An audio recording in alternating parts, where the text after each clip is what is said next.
let's jump right in here. Tell us about the creator of this brand, Nearest Green. He was actually the first African-American master distiller. Yes, ever. he was. He taught a young Jack Daniels. And a lot of people think Jack Daniels was like his slave owner, but Jack Daniels was actually a chore boy and did chore boy, duties on this farm where he grew up. Really? Watching Uncle Nearest master his craft.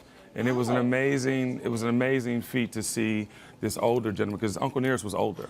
Okay. And that's actually his son, George. Oh, okay. That's not Uncle Nearest on the screen. That's his son, George. Yes, Okay. and the family continued to work with Jack Daniels. Oh, so they continued. Okay. Absolutely. And in 1974, he was always mentioned until about 1974. And then after that, it kind of got lost. And our founder, Fawn Weaver, read an article in the New York Post that talked about this African-American who taught Jack Daniels how to, and she's a best-selling author, by the way, and she went to basically learn about this story.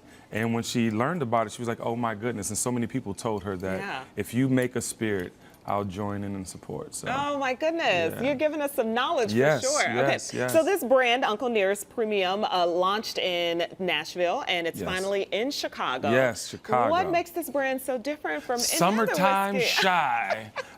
It makes it special because it's the first liquor by an African American. Yeah. If you go into your favorite restaurant or bar, you can't go on the shelf and say that an African American made that. So that's why it's so special. And we're here in Chicago with the infamous Romano brothers. They are the distributors for Uncle Nearest, and it's just it's an all-around exciting time for us. There you go. Yeah. Okay, so as we taste this, let's pour do some it. up. I want you to tell me, you actually worked with Sean, Diddy Cole, Puffy, Puff, all the Nixon. You actually worked with him on some of his other brands, some of his other spirit brands. So tell me just what that was like and any entrepreneurial tips as we taste this. Go ahead. Cheers me. Cheers to you, love. Cheers me. Yes, let's do it.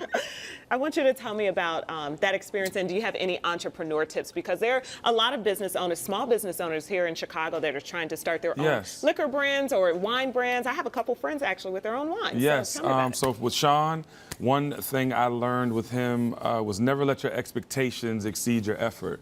We have these lofty goals and dreams, and we have all these things we want to do, but at the end of the day, if you don't put forth the effort, you won't get the results. And that's what I would say to all up and coming. I mean, I've been entrepreneur for over 2 decades, curating culture, and it's just been an amazing time, and I've stuck to that credo. Well, that is a great way to end it. You cheersed me. I'm going to cheers you. This is nice and smooth. It is Thank you so much. It's a little early. I know. Cheers. Well, never really too early. Right. Somewhere in the world they're whiskeying. Yeah. Thank you for coming in, Kenny. So thanks so much for sharing that story and giving us the 411 on this whiskey. You can find Uncle Nearest Whiskey at your local Binny's.